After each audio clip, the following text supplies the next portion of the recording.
Hello viewers, welcome to Bittu kitchen. இன்றைக்கி நம்ம சேனலில் என்ன டிஷ்ஷுன்னு பார்த்தீங்கன்னா மிர்ச்சிக்கா சாலான். ஸோ அதுக்கான இன்க்ரீடியன்ஸில் என்னென்னு பார்க்கலாம்.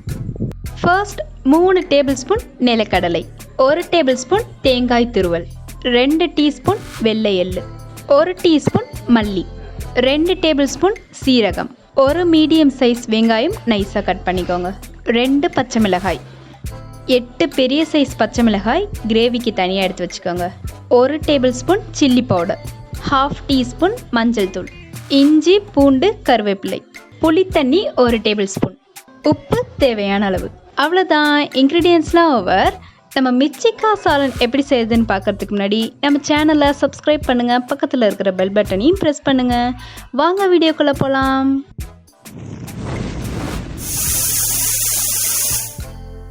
ஃபர்ஸ்ட் ஒரு கடாயில் 3 டேபிள் ஸ்பூன் நிலக்கடலையை போட்டு ஒரு 3 நிமிஷத்துக்கு வதக்கி விடுங்க. அப்புறம் 1 டேபிள் ஸ்பூன் தேங்காய், 2 டேபிள் ஸ்பூன் வெள்ளை எள்ளு, 1 டீஸ்பூன் மல்லி, 1/4 டீஸ்பூன் சீரகம் ஆட் பண்ணி இது நல்லா வதக்கி விடுங்க. இப்போ இதை ஒரு மிக்ஸி ஜாருக்கு மாற்றிட்டு ஒரு பேஸ்ட்டாக அரைச்சி எடுத்துக்கோங்க. இப்போ ஒரு கடாயில் 1 கரண்டி ஆயில் ஆட் பண்ணி ஆயில் ஹீட் ஆனதும் வெங்காயம் ஆட் பண்ணி நல்லா வதக்கி விடுங்க.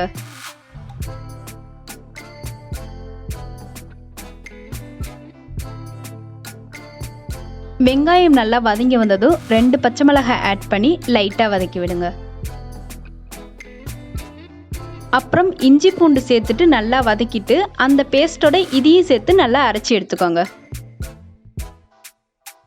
இப்போ அந்த 8 பச்சை மிளகாவை எண்ணெய் ஊற்றி நல்லா ஃப்ரை பண்ணி எடுத்துக்கோங்க.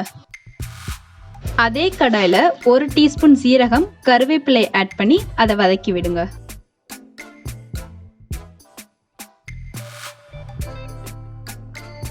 இப்போ நம்ம அரைச்சி வச்ச பேஸ்ட்டை இதோட சேர்த்து நல்லா வதக்கி விடுங்க. 1/2 டீஸ்பூன் மஞ்சள் தூள், 1 டேபிள் ஸ்பூன் சில்லி பவுடர், உப்பு தேவையான அளவுக்கு ஆட் பண்ணி இது நல்லா சுருண்டு வர அளவுக்கு மிக்ஸ் பண்ணி விடுங்க.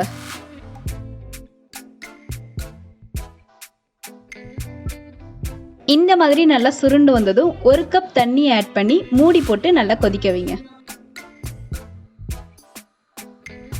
இந்த மாதிரி நல்லா கொதிச்சு வரப்ப ஃப்ரை பண்ணி வச்ச பச்சை மிளகாவும் 1 டேபிள் ஸ்பூன் புளித்தண்ணியை ஆட் பண்ணி ஒரு 5 நிமிஷத்துக்கு மூடி போட்டு கொதிக்க விட்டுட்டிங்கன்னா மிர்ச்சிக்கா சாலான் ரெடி.